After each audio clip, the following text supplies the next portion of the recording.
monde a connu plusieurs types de révolutions au fil de l'histoire. Mais les trois les plus importantes sont la révolution agricole, la révolution industrielle et la révolution numérique.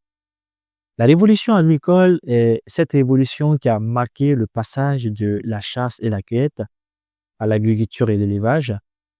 Elle a permis l'apparition des premières sociétés sédentaires, ce qui a eu aussi un impact, bien sûr, sur la société tout entière. La deuxième, c'est la révolution industrielle. Cette révolution qui date du 18e ou 19e siècle, elle a permis le passage du travail manuel au travail mécanique, permettant l'invention des machines à vapeur, des moteurs. Elle a changé le transport, la production, la consommation. Elle a eu une influence sur l'économie et aussi la croissance démographique. La troisième révolution, c'est la révolution technologico-numérique.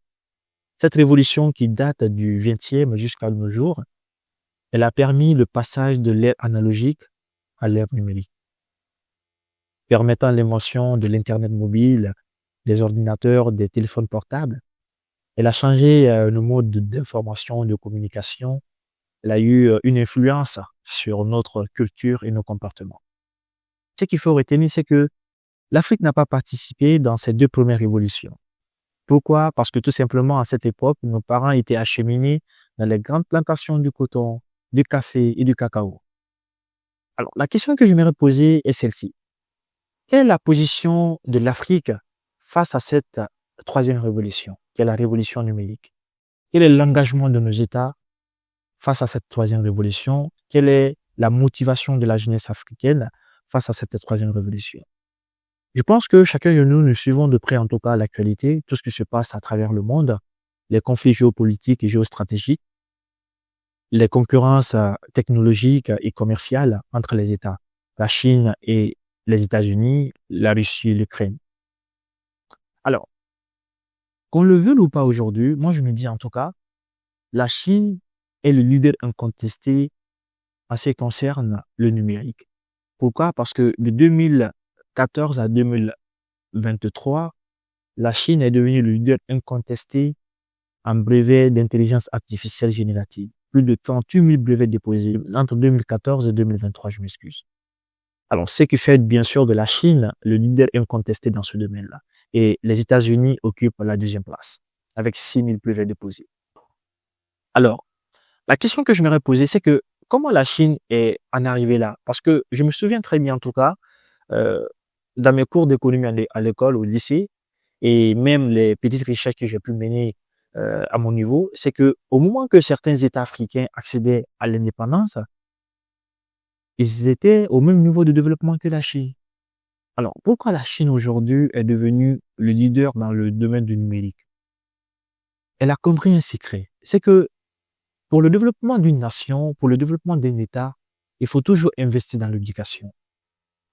La Chine a vite compris qu'il faut investir dans l'économie de la connaissance, dans le capital humain.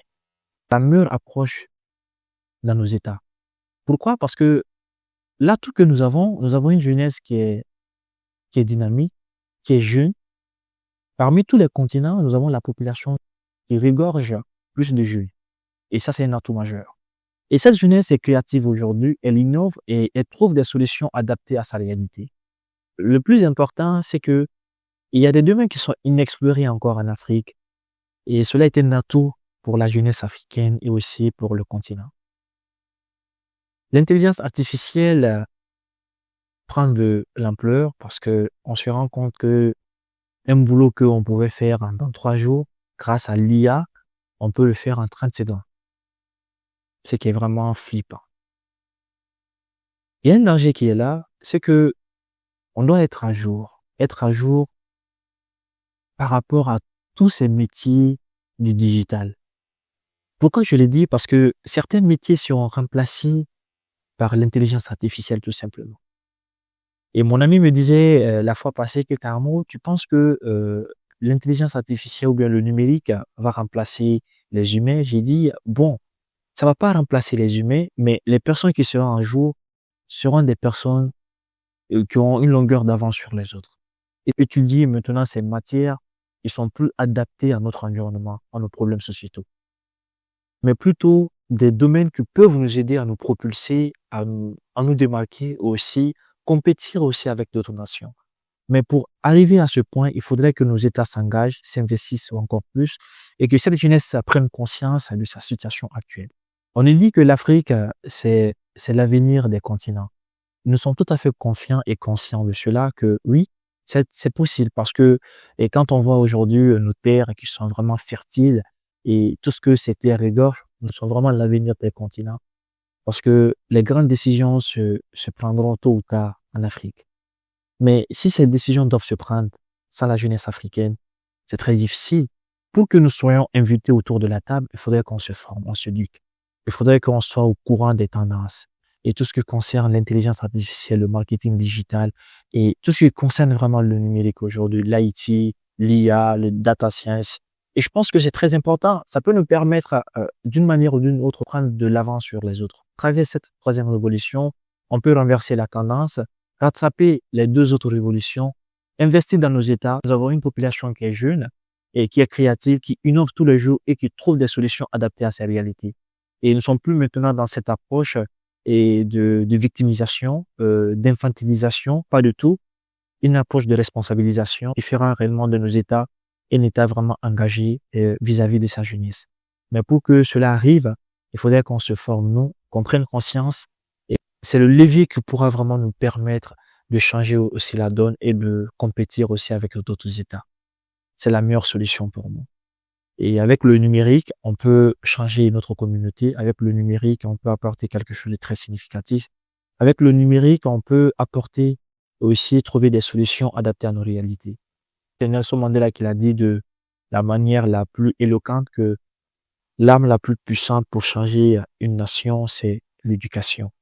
Alors, il faut investir dans l'économie de la connaissance, il faut investir dans l'éducation et cela fera en sorte que qu'on pourra aussi emboîter le chemin vers le développement et aussi compétir avec d'autres nations.